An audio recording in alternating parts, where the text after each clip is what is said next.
Story 1. Today we're diving into the controversial world of Flock Safety, an AI surveillance company that goes far beyond simple license plate readers. Their technology builds detailed vehicle fingerprints by analyzing color, bumper stickers, and even dents to track movement patterns, often deployed without police warrants or public oversight. While the company claims this reduces crime, there is little evidence to support these assertions, and critics argue it fuels a dangerous trend toward mass surveillance that threatens privacy. The community reaction is sharp, with one commenter arguing we must stop the business model itself, warning that without high liabilities, we are spiraling into a dystopia where data is toxic waste. Another user, reflecting on the Brown University shooting, acknowledges the pressure on institutions to track every movement for safety, even if they disagree with the method. A third voice suggests that until police departments are revitalized to restore trust, communities will keep demanding these faddish technological fixes, urging us to build alternatives rather than just rejecting the tools. We move from surveillance to preservation, where a music superfan is saving history. Story 2. A Chicago-based music enthusiast named Autumn Jacobs has spent decades recording live concerts on cassette tapes, and now he is donating over 10,000 of these fragile recordings to the Internet Archive for digitization. This massive archive includes rare, previously unreleased performances from legendary acts like Nirvana, Sonic Youth, and Neutral Milk Hotel, capturing the raw energy of the 1980s and 90s before these artists hit the mainstream. As the tapes inevitably degrade, this initiative ensures that these historical audio gems survive for future generations, filling a gap left by the decline of physical bootleg trading. The hacker news community is buzzing with enthusiasm, sharing stories of their own decades-long journeys as recordists who once risked ejection to capture the perfect front-row audio.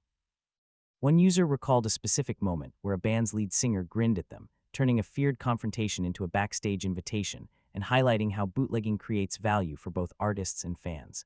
Another commenter lamented the loss of the physical bootleg market, noting that digital uploads often miss the full context of a show, and resolved to start uploading their own collections to the archive. From preserving the past, we look at the future of AI coding tools. Story 3. Anthropic has just released Claude Code Routines, a new feature allowing developers to automate tasks with the AI, but the response from the developer community is deeply skeptical. While the feature promises to streamline workflows, many users express zero trust in the long-term stability of these black box products, fearing that Anthropic could nerf tools, sunset features, or rug pull at any moment. Critics argue that building business logic or development flows on such unstable platforms creates dangerous vendor lock-in, preventing them from switching to other models if the company changes direction. One developer noted that the lack of trust stems from the graveyard of LLM features and the uncertainty of the company's future, preferring to use the models as a commodity rather than a platform. Another user is confused by the terms of service regarding third-party harnesses, questioning whether connecting a Telegram bot to these routines would actually get their account nuked. Finally, a user expressed frustration with the recent reliability of the model, noting that basic Python scripts are failing due to syntax errors, which removes the predictability that makes coding tools valuable. We finish with a look at the legislative threats facing the hardware community. Story 4. California is currently considering Bill AB 2047, a piece of legislation that would mandate sensorware on all 3D printers to block the printing of firearm components, effectively criminalizing the use of open-source alternatives. The bill has sparked outrage because it treats the threat of ghost guns as a justification for restricting all users, despite the fact that 3D printing of guns is already illegal and extremely rare compared to other methods of weapon assembly. Critics warn that this move will hurt innovation, create platform lock-in, and introduce surveillance risks similar to the failures of digital rights management technologies.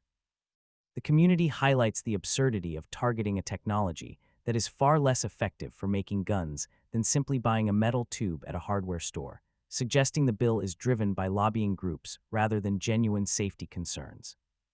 One user pointed out that the state-certified algorithm required to block print sounds like a tyrannic overreach, while another drew parallels to CNC machines, arguing that true control over manufacturing software is essential for open-source freedom. That's the diff for today. Drop a comment on which story surprised you most. Like and subscribe for daily tech news.